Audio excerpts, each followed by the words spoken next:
Royal Nitai, Royal Nitai.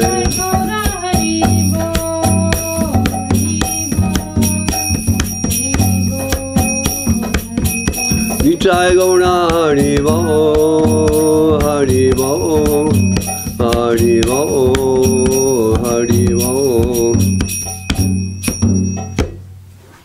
Harinam Sankirtan Ki Jai. Didi, why don't you can she fit into the camera somehow? No, I'm fine here, Maharaj. Then I'll just have to swing the camera over. Anyway, okay. So, yeah, Harinam, did I say Harinam Sankirtan Ki Jai? Okay. Okay. So, the last few days we've been reading Chaitanya-charitamrta, and we've had so much discussion that we never got to Chaitanya-charitamrta. I think it's 3 days in a row. So I'm thinking we're just going to, I was thinking not to do Chaitanya-charitamrta, and then I thought, well, how can we not do that? So we'll just do one, and we'll try to restrain ourselves so we can get to Chaitanya-charitamrta. And I wanted to mention, I don't know if everyone knows this, but we're using this particular book because it's the first edition. We found in the later editions, things have been changed. For example, Srila Prabhupada talked about in one of his purports, because I'm reading some of his purports, and we don't know about the translations and so many things, but in one particular area, Srila Prabhupada advised that when the guru departs, one should take shelter, you know, of a genuine spiritual master. And then what they changed it to was a genuine spiritual master from ISKCON. They added that. Really? Yes. Yeah. So I just decided, you know, and who knows what they've done. So I just decided to stick to the original stuff. Who knows what they've done and when they've done it, you know. Huh, what? Live? Yeah, well, I mean, you know, that's how it is, as it is. Okay. And is it possible to still get that book, like out there, like to buy? Some of my godbrothers are printing them, but this one is the one that I got when it first came out. There's a pretty strong group in ISKCON who are trying to like preserve the Right. original. Yeah, and online you can find at least Chaitanya-charitamrta as it came out originally. And I think they're doing Bhagavatam also. Okay. So, looks like we're on number 25, Sri Sri Prabhupada Life Nectar of the Surrendered Souls, Chapter 4, Rejection of the Unfavorable. Who knows Sanskrit? Rejection? Pratikulya. Yes, rejection of the unfavorable. Pratikulya, then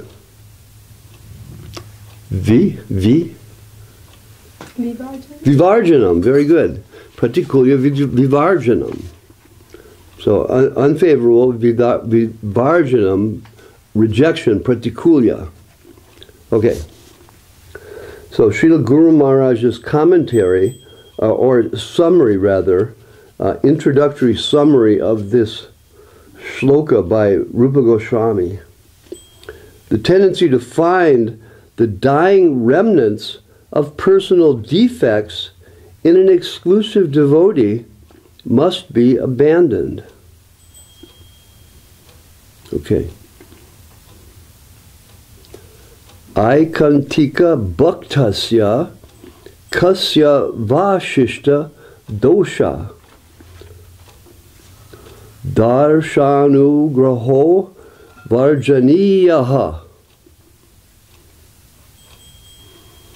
So the tendency to find the dying remnants of personal defects, dosha, in an exclusive devotee, aikantika bhaktasya, Must be abandoned. Varjaniya. Okay. Personal defects, exclusive devotee. All right, okay. Kasaya Vishishta. Personal, I think. Okay. So now we hear the summary of Srila Rupa Goswami's sloka given by Srila Bhakti Siddhanta Saraswati Thakur. For defects in his nature or defects in his body, one should never disrespect Lord Krishna's pure devotee. If mud, foam, and bubbles appear in the Ganga water, it never loses divinity, so say the scriptures. The devotee of divinity, he does never sin, and if a remnant does remain, soon that too is gone. So, the Bengali verse translation, and Rupa Goswami, Drishta Sambhava Janitam Vapasad Jadoshayar Na Prakatadvam Iha Bhakta Janasya Pasyet Ganga Vasamna Kalu Buddha Penena Pankayar Brahma Dravantam Apagachati Nira Dharmayi. And Saraswati Thakur.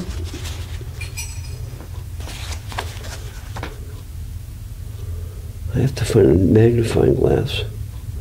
I'm not going to do the Bengali. I'll just read the English again. Then we can discuss a little. Then we'll move on. For defects in his nature or defects in his body, one should never disrespect Lord Krishna's pure devotee. If mud, foam, and bubbles appear in Ganga water, it never loses divinity. So say the scriptures. The devotee of divinity, he does never sin, and if a remnant does remain, soon that too is gone. So Bhaktisiddhanta Saraswati Thakur, who was, unbelievably strict with his brahmacharis, he used to beat them if they deviated. So Srila Sridhar Maharaj has told us, and Srila Prabhupada told us that also, that he was so lenient that he didn't beat us. And sometimes he would severely chastise. But, to speak of Saraswati Thakur, and Srila Guru Maharaj was also very, very strict in the application in the temple for those who were in, the renounced section. But generally the philosophy applies internally, that we have to see not in terms of what the material world is and how the material world affects other devotees, but we should at least try to see that, this person is engaged in, trying to serve my Gurudev. And I love that, and I respect that, and I honor that, and I want to help that personality in their progress in service to my Gurudev. That's how we think, and that's how everyone here, no doubt, is trying to think. And it's a very nice atmosphere we have here, because the tendency for looking at the drain, is really not much there. And if it's there, we know exactly what it is. That it has to do with, it's the same. It has it's connected with the same illusion that the drain is. That's just a projection of the drain onto the mind of the person who's you know, obsessed with the drain. It's not real. It has to do with the illusory world. So, you know, while we have to be careful in our devotional life and not avoid obstructions for ourselves as best we can, and do our best not to cause obstruction to others, at the same time, we have to, you know, cultivate a positive view of everyone, and you know, thinking in terms of how to help. That's I think Bhakti-lila, I always think of her when we talk about this, because she's always looking and thinking, Vishakha Didi too, always looking and thinking how to help, you know, how to help someone. Whoever they are, whatever position, walking in the door or been here for 50 years. How do I help? How do I help? You know, if we can try to think like that, that's a positive application of what Srila Saraswati Thakur is, you know, trying to hammer into us. Not exactly hammer into us, but, you know, give it to us in such a way so that we, like, really take it and absorb it and try to be serious about it, but at the same time, very gentle towards the Vaishnavas and very loving towards the Vaishnavas. This is our, you know, this is our ideal. This is what we strive for, and we're very fortunate to be in a temple where we can really, you know, practice that. Okay, Didi? Okay. Shri Prabhupada Jivanamritam ki jai. Srila Bhakti Rakshak Sridhar Dev Goswami Maharaj ki jai. Gurudev liked that verse. Yeah. Verse of Srila Rupa Goswami. Yeah, it's really important. Okay, so here we are. Yeah, this is from 3 or 4 days ago. So it looks like we're on text 31, Adi-lila, chapter 4, and of course what's going on is that Kaviraj Goswami is citing Lord Krishna himself speaking to us about his nature in the transcendental world and the influence of Yogamaya on not only the gopis and the devotees there, but also himself. So sometimes I haven't really absorbed the idea that Krishna also goes under Yogamaya. He's not, he's not thinking he's the Supreme Personality of Godhead. How that works exactly, where he simultaneously maintains everything and is behind everything, but at the same time he's forgetting, achintya, it's inconceivable how this can be. But neither the gopis nor I shall notice this.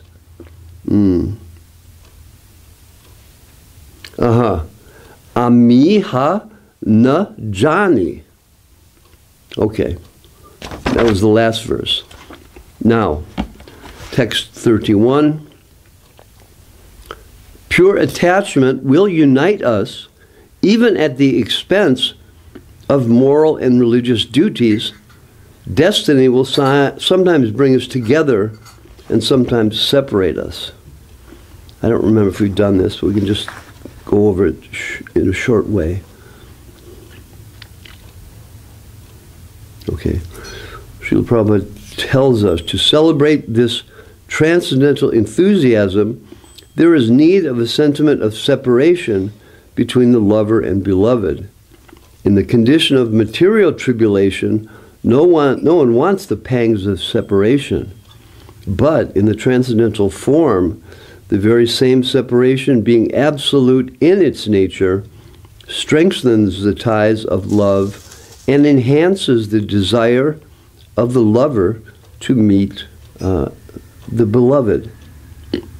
The period of separation, evaluated transcendentally, is more relishable than the actual meeting, which lacks the feeling of increasing anticipation because the lover and beloved are both present.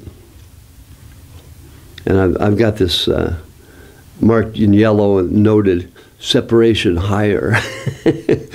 I was reading this, you know, as a new devotee coming out of the depths of illusion. But, you know, Prabhupada is really, when you go back over Srila Prabhupada's books, at least for myself, I see so many things that Srila Prabhupada is telling us over and over again that I never, that maybe I you know, highlighted them, but it never really registered very deeply. But now, you know, within the context of what Srila Sridhar Maharaj and Srila Govinda Maharaj have, you know, taught us, you know, in writing and in their talk and in their actions and in their, you know, transcendental heart-to-heart contact, so much more is there. You know, it's quite amazing. My son Sudarshan went through Srila Prabhupada's books to find his rendering and quotations and explanation of that Tat Tenu Kam Pam verse in the Bhagavatam that Srila Guru Maharaj uses a lot to you know, ask us, implore us to see the fault within ourselves and not you know, not in others, not in the environment.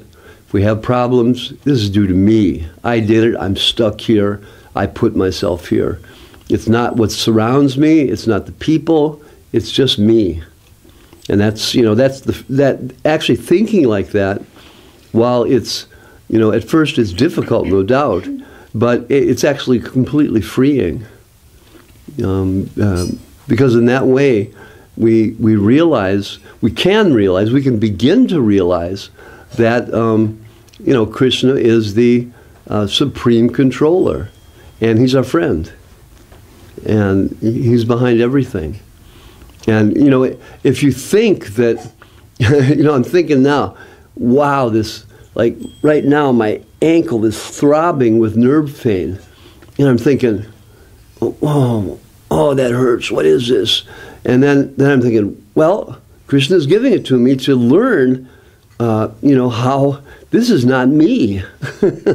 You know, my function in life is not to take care of this body. And, you know, a little bit that way we understand, oh, he's my friend. He's setting me up in such a way so that, you know, my next birth is going to be better. Just by, you know, giving me maybe the last 10 or 20 years or 5 years or whatever it is, to, you know, have a deeper preparation and learn more lessons and maybe imbibe them deep enough so that my consciousness will develop. Anyway, this is something that Srila Prabhupada has indicated so many places in his books, which was clearly like illuminated and brought out repeatedly by Srila Sridhar Maharaj. The environment is friendly. What's happening to you is grace. And, you know, to be able to see that is mercy. Anyway, they're speaking here of separation, how it goes on in the transcendental world, and there's pangs, feelings of pain. But that pain is, elsewhere, Srila Sridhar Maharaj describes, that pain is like underlain with a what's the word? A plane of ecstasy. It's you know, it's within the domain of ecstatic spiritual experience. So it's not like here we have, like, if we're separated, we have like the feeling of, oh, there's nothing. But there they have, you know, it's something like that. They have that, but it's within the context of their loving ecstasy. So it's even better. And it increases, and it increases, and it increases, you know, forever, which also is Chinta. We can't understand that, but we can talk about it a little bit. That, you know, it goes on forever, whereas here, poof, it's here and then it's gone. That's just the nature of illusion. It's a mirage. you go for the mirage, and you get there, and it's just sand. And so we're all like running after the trees and the water and the camels and everything that's there. We can get camels, and the camels will take us to our to a safe city or something. But it's not there. So we just have lessons to learn on the other side of this loving exchange that here Krishna is talking about. Srila Rupa Goswami has accordingly composed a nice verse that describes the beautiful boy called Govinda standing by the bank of the Jamuna with his flute to his lips in the shining moonlight. Those who want to enjoy life in the materialistic way of society, friendship, and love should not go to the Jamuna to see the form of Govinda. The sound of Lord Krishna's flute is so sweet that it has made the gopis forget all about their relationships with their kinsmen and flee to Krishna in the dead of night. So, I've read elsewhere that it says, like, if you want, if you still have any attachment for material life and connection in the material world, don't see the form of Govinda, because it'll just be destroyed. You'll lose it. And I can remember when maybe we all had this kind of experience, but when I first saw the devotees, I felt this like fear. I saw them in New York on 2nd Avenue, 1968. I lived like 3 blocks away. But I was just like, I went by and it was just, I didn't want to go there. I was afraid. And, just moved on to other things. And similarly, when I finally saw them in Detroit, having just come there, I crossed the street and avoided them for like 4 days. Because I knew that this was the end. So I listened to the Doors song. This is the end, beautiful friend, the end. And then what really did it was, I went to the movies thinking, oh yeah, I'll get some relief in the movies. And the 2 movies that were playing was Easy Rider and Alice's Restaurant. I don't know if you guys know those movies or not, but it's about hippies. Like Easy Rider, they're hippies who are making, like we always thought, yeah, the last big score, and then we'll just be set up and live in the country for the rest of our lives and have a cool life. So these guys are going after the last big score. They have a contact in Mexico. They're bringing it back. They bring it back, and in the end, they're right along with their long hair flying in the back. They finish the deal, and then these hicks they're in the South. These hicks from the South drive by in a pickup truck with shotguns and kill them both. And then Alice's Restaurant was about Woody Guthrie's son, Arlo Guthrie, and he sang a song called "You Can Get Anything You Want at Alice's Restaurant," about the psychedelic culture. And that also ended with, one person going crazy, another person leaving the whole thing altogether, and another person just like stuck feeling alone, not knowing where to go.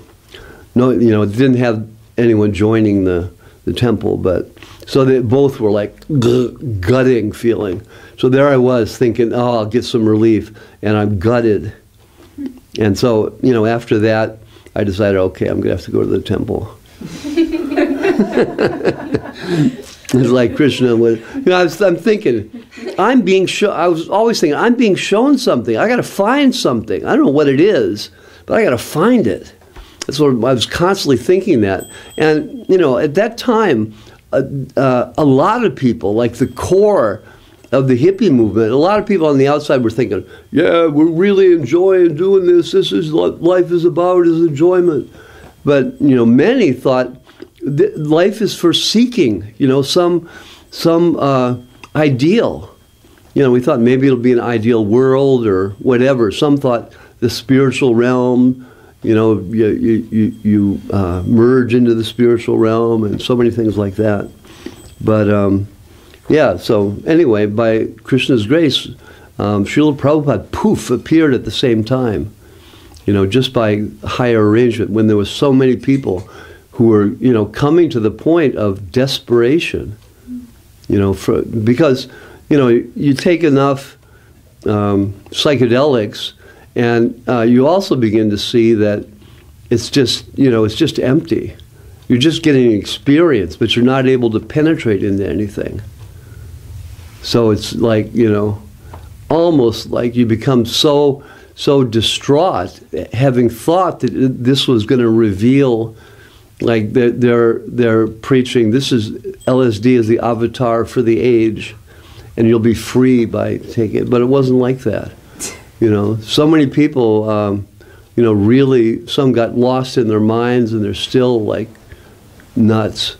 And some, you know, some became suicidal, and some, you know, escaped to the countryside and just kind of holed up there. And some joined the Hare Krishna movement.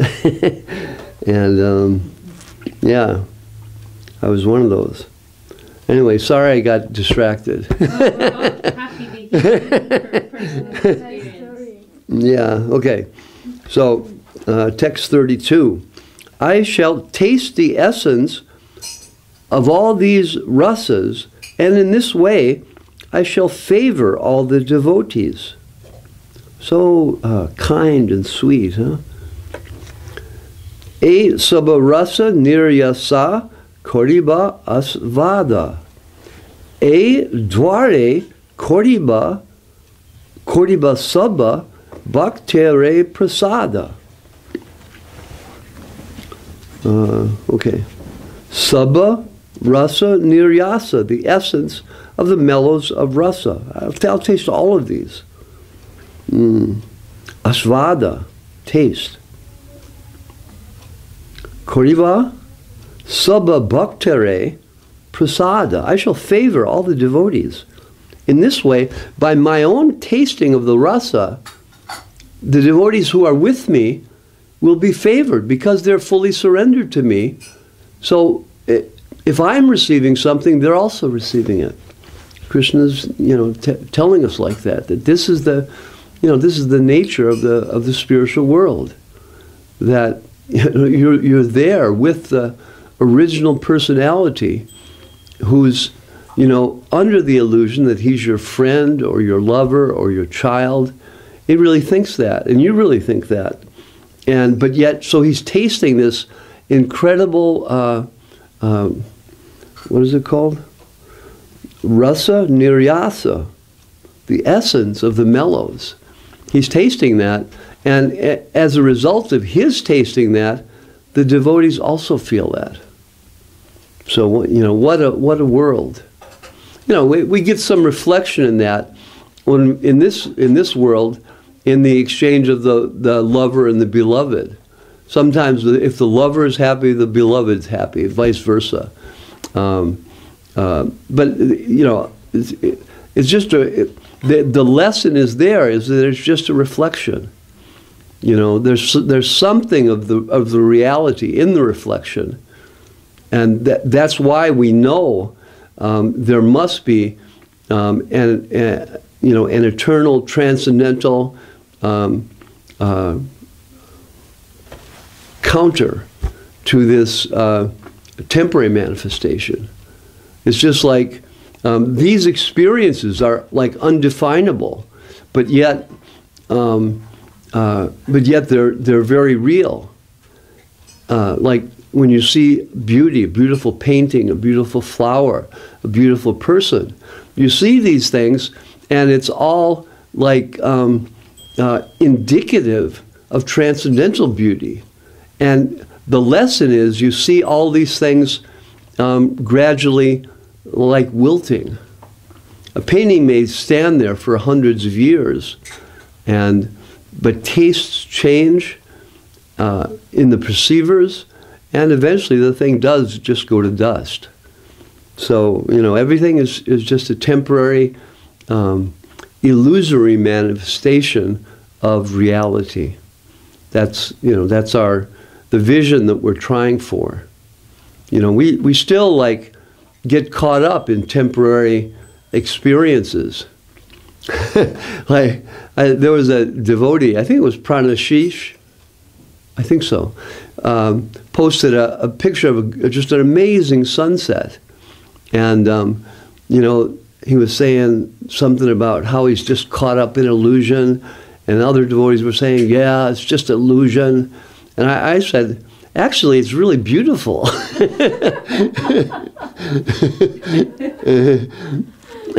And what you know, it shows us, it gives us a glimpse, you know, that it's just behind the veil of that beautiful thing that's coming through in, like a, you know, if you see behind a veil, that you kind of see the form, and you get like, whoa, what's there? It becomes even more attractive. So, you know, in a similar way, you know, if we can see things like that, we can try to see things like that. It's not, you know, at first we may see, oh, that's illusion. That's, you know, that at first we may have to withdraw from all the experiences of this world, but eventually, as devotees who are growing in, you know, transcendental experience, we want to see like that Krishna is everywhere. Everything's amazing, and you know, what a happy world it is when everything has to do with Krishna, and it's not just, oh God, you know, you're just bowing down before a throne and that's it.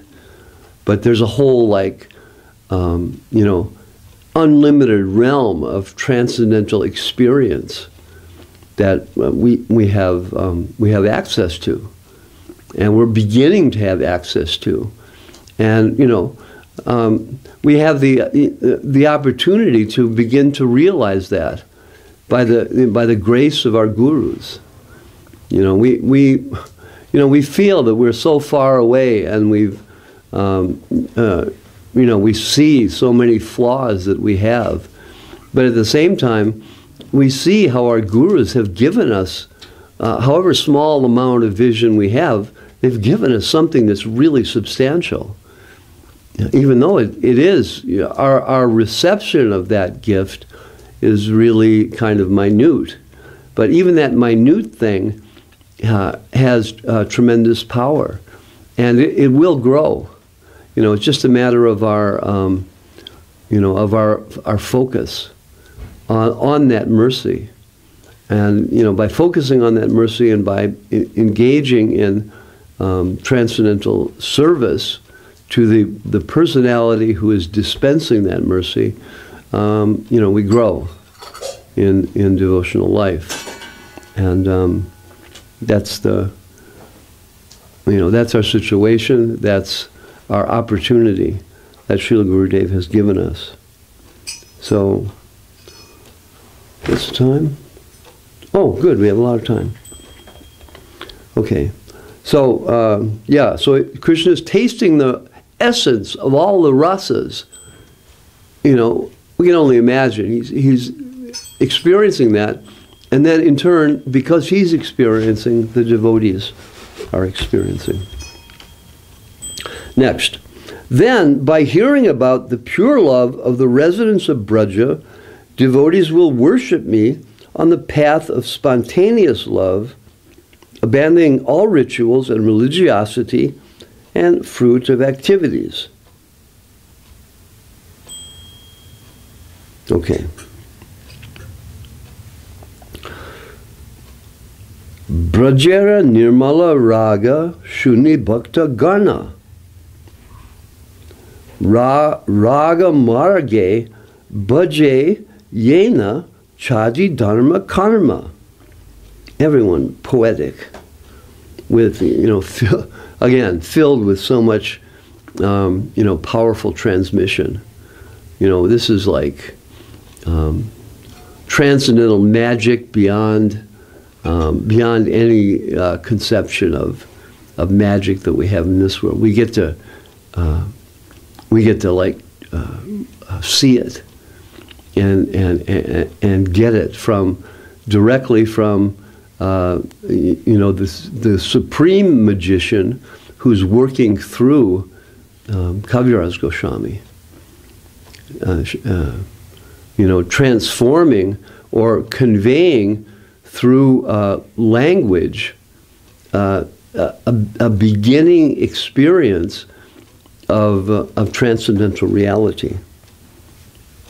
So by hearing about the pure love of the residents of Braja, Brajera, residents of Braja, Nirmala Raga, Nirmala without flaw, Raga, that love, Shuni Bhakta Gana, by the devotees hearing Shuni Bhakta Gana, those devotee people, Raga Marge Bhaje, the devotees will Bhaje, will worship me, Raga Marge, in the Raga Marg, Yena Chadi Dharma Karma,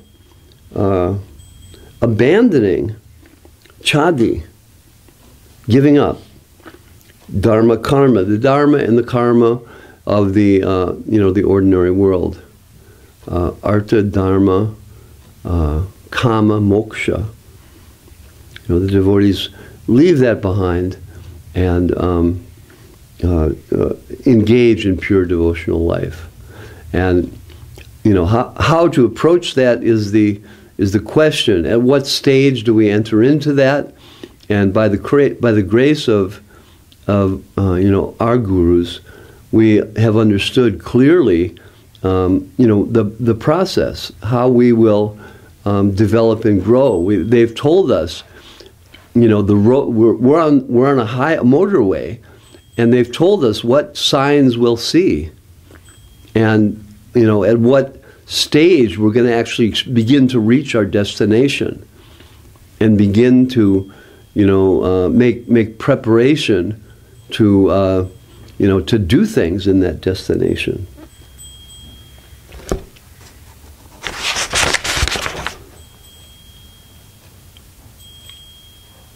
So Srila Prabhupada quotes Raghunath Das Goswami and King Kulishekar. Raghunath Das Goswami, one of the 6 Goswamis of Vrindavan, has written in his prayers called Mana Shiksha that one should simply worship Radha and Krishna with all attention. Na dharmam, nadamam, shruti gana, niruktam, kila kuru. One should not be much interested in performing Vedic rituals or simply following rules and regulations. King Kulishekar has written similarly in his book Mukunda Mala Stotra, Nasta Dharma Navasa Nichaya Nava Kamo Pabhoge Yad Bhavam Tad Bhavatu Bhagavan Purva Karmanurupam Etat Pratyam Mama Bahu Matang Janma Toreya Pi Twat Padmanabho Ruhayuga Gata Nischala Bhaktir Astu. I have no attraction for performing religious rituals, nor holding any earthly kingdom. This is the king of the area around present-day Trivandrum. And I went there once in the 70s, and there's still a Radha Krishna temple that they say King Kulishekar worshipped at, which would make it like 1,500 years old. I don't know if it's true, but the people around there have great feeling for Kulishekar Maharaj, and there's a lot of dedication specifically for the worship of Radha and Krishna in that particular area, and the the worshiping of the Alwars, and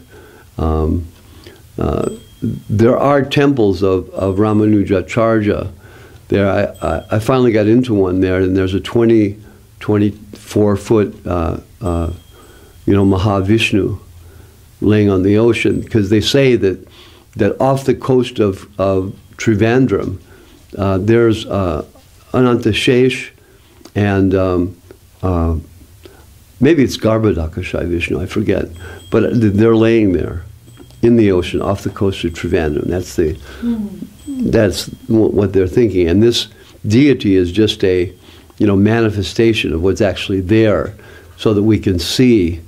Whereas when we develop the vision of surrender, then we'll see that beautiful form of Vishnu. And of course, they're the devotees of Ramanujacharya, who are following Vishishta Advaita and worship Narayan, Vishnu, directly with his consort Shri and Bhudevi, which is the deity of the earth. So anyway, Kulashekar is a great devotee, and so he's saying, I don't want to hold any earthly kingdom, but he's a king, but he doesn't want it. So, but he's still doing his duty, and everybody loves him. Why? Because he's a devotee king. He knows that his duty is to serve his what's it called under the king? Subjects. His subjects, right? To serve his subjects in such a way so that they'll grow in their surrender to to the Supreme Personality. In his case, Radha and Krishna, even though there's so much influence of Ramanuja in that area, Kulashekar is dedicated to Radha and Krishna. So I do not care for sense enjoyments. Let them appear and disappear in accordance with my previous deeds. So poof, here they are, poof, they're gone. I don't care. It depends on my previous deeds, and that they're going to happen, and let me just, I'm not interested. It's going to go through me. It's like the pure Vaishnavas, when they descend to this world, sometimes, and generally it is the case, they manifest pastimes where they, have to deal with the external energy. Particularly when they leave, but we see it like they're transcendental.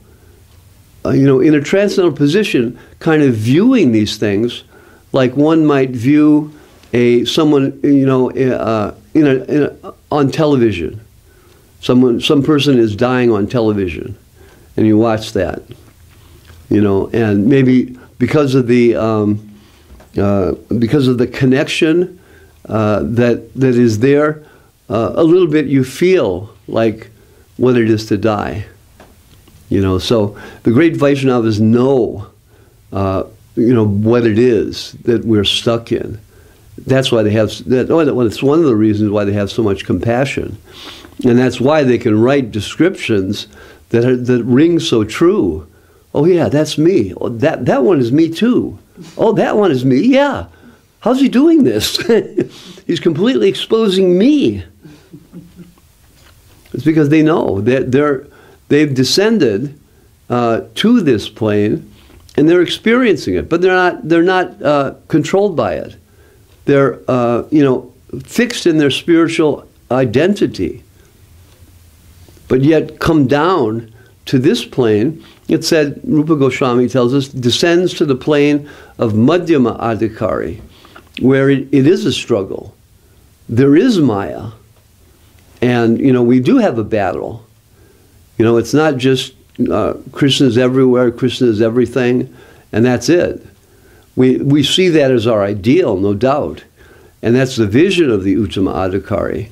But we know that our position now, by the grace of our gurus, as they show us, is that we have to, engage, like Srila Guru Maharaj uses so many metaphors about, the struggle, military metaphors, about the struggle against the illusory energy.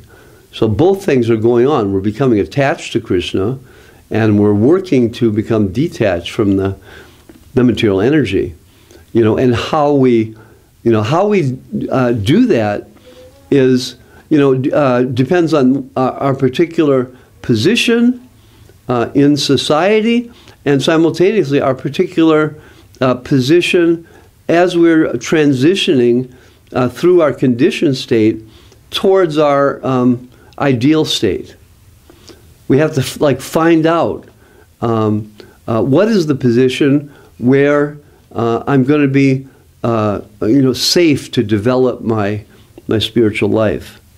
It's not always easy, but that's our object, and because that's our object, I told this story before. But Srila Govinda walks by me. I was in Green Street. It was my job to get people to come out and get the new people in. And, sometimes I would announce, okay, everyone has to leave. New people need to come in. And one or two would get up, and the rest are just sitting there. And I go, everyone has to leave, please. 2 or 3 times. And then Srila Govinda Maharaj would say, let the others come or something, and everybody leaves. Except for 1 or 2. The people in the front usually they would stay, or sannyasis like Siddhanti Maharaj. He's always there. Yeah, when you see Gurudev, almost certainly, nearby is Siddhanti Maharaj. That's like the eternal photo. Okay. Good. All right, so he quotes Raghunath Das, King Kulishekar, about the absolute ideal and what it is. Again, and sometimes because of these quotations, people take it out of context and say, oh, we're supposed to do this. It says right here. But they neglect to see it in the context of the, devotional instructions for, those who are in the middle stage to, transition and give up all the anarthas that we're carrying. And at that point, begin to enter into this kind of consciousness. It's not as though you think, oh, I've been around for 50 years, or 40 years, or 20 years, or whatever. And so it must be that I'm about to become an Uttama Adhikari, so I just have to start reading these things and feeling these things, and it will manifest. That's like, it's actually sahajya. It means, bringing something very high down to a low position. And as long as we're attached to things in the temporary world, that's what it is. If you try to enter into those things, you're going to bring it down to the mundane. And it's going to become, sahajya, whether it's, clearly manifested or not. That's just what it is. And, we as disciples in the line from Srila Prabhupada, Srila Sridhar Maharaj, and Srila Govinda Maharaj, and now Srila Acharya Maharaj, and the Sri Chaitanya Saraswat Mat Acharya Brinda. We're in that line, and we have the clarity of vision to, understand what is our position now, right now. We're like, we're not stuck, but we're in the mud, no doubt about it. And we're being coaxed forward by our gurus who've also come into the mud to try and pull us out. And, we're going forward, and the land is still a ways away. And, we can't start, performing activities that we expect to do once we get out of the mud. We can't start, trying to perform those activities while they're still in the mud. We got Wellingtons on and all these things. How are we going to, dance in mud with Wellingtons? It just doesn't work. Oh, everybody knows Wellingtons in England, but Wellingtons means high boots. What do they call them in the States? I'm more familiar with England. Yeah. Wellingtons, of course. Okay. So anyway, the next verse. We could maybe. What time is it? It's 8. It is 8 o'clock. Okay. So we'll leave it here. We'll just give a taste of what's to come. Text from the Srimad Bhagavatam, 10th canto, 33rd chapter, 37th verse, Krishna manifests his eternal human-like form and performs his pastimes to show mercy to the devotees. Having heard such pastimes, one should engage in service to him. Manusham, human-like, deham, body. Manusham deham. I always think that we should really think in the reverse, that we have a Krishna-like form as humans, and he has his own transcendental form. But, you know, for the purpose of our proper perception, it says manusham deha, that, you know, it's like us. But really, we're like him. So, you know, we have to kind of remember that sometimes, because not us, by the grace of our gurus, but some people take this, oh, this means that, you know, he's descended from the Brahmajyoti and he's taken a human body. It says it right there. You know, they can't see. They read the Sanskrit and they take it based on the dictionary definition, and they go in the wrong direction. You know, that's why we have to have the guidance of Sri Guru at all stages. So here in this we have the authority to enter into this by the grace of Srila A.C. Bhaktivedanta Swami Prabhupada, encouraged and authorized by Srila Sridhar Maharaj and Srila Govinda Maharaj and all our Vaishnava acharyas, that you know we can enter into this and understand what's being said in the right context. So, you know, that's our fortune. Okay, so we're going to begin with Adi-lila, chapter 4, text 34. It's right there. It's a big, long purport, so it should be interesting. Okay, whoops, forgot.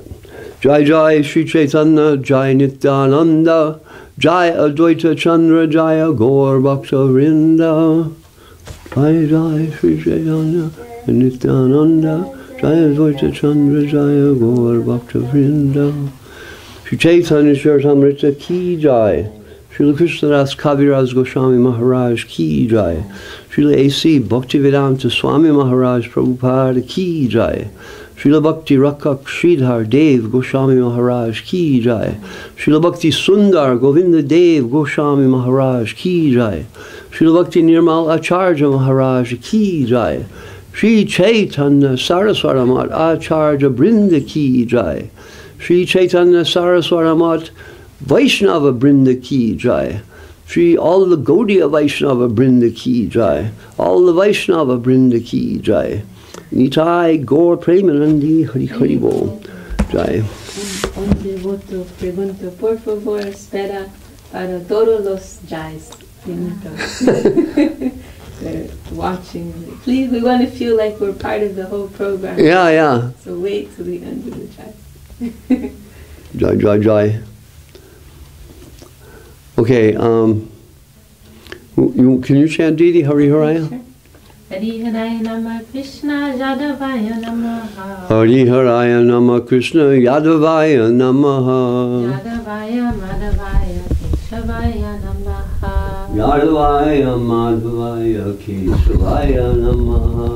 Gopal Govinda Ram Shri Madhusudana. Gopal Govinda Ram Shri Madhusudana.